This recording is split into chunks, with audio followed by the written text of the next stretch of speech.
گائے اور اونٹ میں 7 لوگ شریک ہوا کرتے تھے۔ تو یہ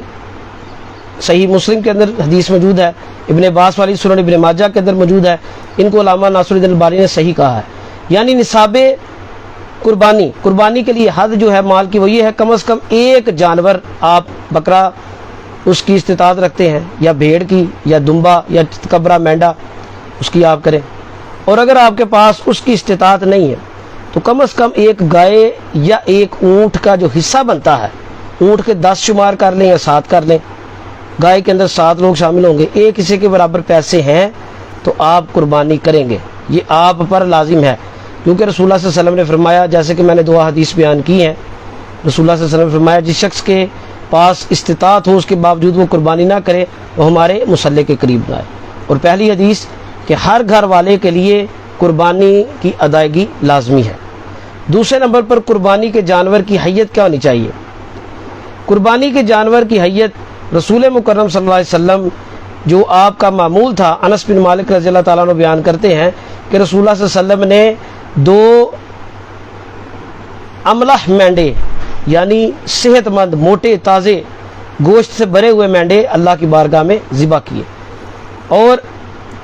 صحیح مسلم کے اندر موجود ہے کہ رسول اللہ صلی اللہ علیہ وسلم نے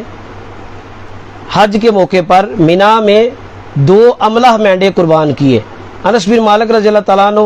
بیان کرتے ہیں کہ رسول اللہ صلی اللہ علیہ وسلم 2 املح اور سینگوں والے مینڈے قربان کیا کرتے تھے، یہ آپ کا معمول تھا، آپ نے ہجرت کے بعد کسی سال بھی قربانی مس نہیں کی۔ اور رسول اللہ صلی اللہ علیہ وسلم جو جانور ذبح کرتے تھے وہ املح، جسے ہم اب پنجابی زبان میں کہتے ہیں کجلا بکرا، کاجلی اردو میں سے کہا جاتا ہے، یعنی جس کے منہ اور آنکھوں کے گرد سیاہ رنگ ہو، پیٹ میں سیاہ رنگ ہو، تھوڑا پورا جسم سفید ہو، اور اس کے کھر جو ہے اور کان جو ہے وہ سیاہ رنگ کے ہوں، یا ان میں سیاہی مائل جلد ہو اس کی۔ تو یہ رسول اللہ صلی اللہ علیہ وسلم کے قربان کیے جانور تھے۔ اور اسی طرح قربانی کے جانور کو ابو امامہ بن سہل رضی اللہ تعالیٰ عنہ بیان کرتے ہیں، صحیح بخاری کی حدیث ہے کہ ہم اپنے جانوروں کو خوب کھلایا پلایا کرتے، ان کو اپنے پاس رکھ کے ان کو صحت مند موٹا تازہ کر کے اللہ کی بارگاہ میں ذبح کرتے۔ یعنی قربانی کے لیے یہ بھی ایک روایت بن گئی ہے کہ چاند رات جو لوگوں نے ہم نے بنا لی ہے، 9 ذوالحج کی رات کو جاؤ جانور لے کے آؤ، اگلے دن یا ایک دن بعد ذبح کر دو، وہ بھی اللہ کی بارگاہ میں قبول و منظور ہے۔ لیکن افضل عمل کیا ہے کہ چند دن پہلے جانور کو لایا جائے، اس کو گھر رکھیں، اس کی خدمت کریں، اس کو اچھا کھلائیں، اچھا پلائیں، خوب موٹا تازہ صحت مند کر کے اللہ کی بارگاہ میں اس کے ساتھ وقت گزار کے اس کو قربان کریں۔ یہ صحابہ کا عمل تھا اور تربیت رسول صلی اللہ علیہ وسلم ہے۔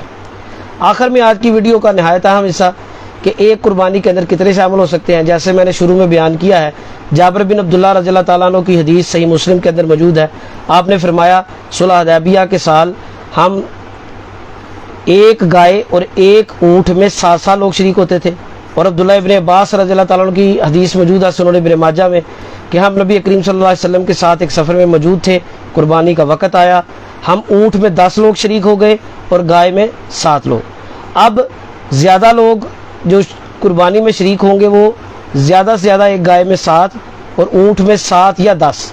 ایک بندہ چاہے تو مل کے بھی گائے پوری کر سکتا ہے ذبح، 2 بندے مل کے کر سکتے ہیں، 3 کر سکتے ہیں، اس میں کوئی قید نہیں ہے۔ یہ ایک میکسیمم لیول ہے کہ زیادہ سے زیادہ ایک جانور میں کتنے لوگ شامل ہو سکتے ہیں، گائے میں 7، اونٹ میں 7 بھی اور 10 بھی۔ اور بکرا جو ہے وہ ایک بندہ ذبح کرے گا، اور رسول کریم صلی اللہ علیہ وسلم کے دور میں صحابہ کا یہ معمول تھا کہ وہ ایک جانور ایک بکرا پورے گھر والوں کی طرف سے ذبح کر سکتے ہیں۔ اگر گھر کا ایک سربراہ ہے وہ جانور ذبح کرتا ہے اور وہ نیت یہ کرتا ہے یہ میرے اور میرے گھر والوں کی طرف سے ہے، تو ایک بکرا بھی کفایت کر جائے گا۔ باقی اللہ کی رضا ہے، اگر آپ اللہ کو راضی کرنا چاہتے ہیں تو ایک شخص زیادہ سے زیادہ قربانی بھی کر سکتا ہے، جیسے رسول اللہ صلی اللہ علیہ وسلم اکثر ہر قربانی کے ساتھ 2 مینڈے ذبح کیا کرتے تھے۔ اور آپ نے خطبہ حجۃ الوداع جو دیا، آپ نے اپنے آخری حج میں اپنی اہل و عیال یعنی ازواج مطہرات کی طرف سے ایک گائے علیحدہ ذبح کی، سیدہ عائشہ صدیقہ رضی اللہ عنہ اس کے راوی ہیں، صحیح بخاری کے اندر موجود ہے۔ اور آپ نے 100 اونٹ علیحدہ ذبح کیے اور آپ نے 2 مینڈے ذبح کیے۔ تو یہ اگر آپ کو اللہ توفیق دیتے ہیں تو آپ زیادہ جانور بھی ذبح کر سکتے ہیں۔ تو اللہ سے دعا ہے کہ اللہ تعالیٰ سنانے والے کو اور سننے والوں کو عمل کی توفیق عطا فرمائے، اور جو بھی خیر بیان ہوا وہ اللہ کے فضل اور اس کی توفیق سے ہے، اور جو بھی کوئی کمی کوتاہی رہ گی وہ بشری حوالہ سے ہے، اللہ تعالیٰ اس کا ازالہ فرمائے۔ آپ سے دو درخواست ہے کہ اس کو سنیں بھی، آگے شیئر بھی کریں، اور ہمارا یوٹیوب چینل ہے انرجیٹک ریمائنڈر، اس کو سبسکرائب بھی کریں، آگے دوستوں تک پھیلائیں۔ اپنی قیمتی آراء سے بھی ہمیں گاہے بگاہے اس کے بارے میں دیا کیجیے قیمتی آراء، تاکہ ہم مزید بہتری کی طرف گامزن ہوں۔ اللہ تعالیٰ میرا اور آپ کا حامی و ناصر ہو۔ اقول قولی ھذا واستغفر اللہ لی ولکم ولسائر المؤمنین۔ السلام علیکم ورحمۃ اللہ۔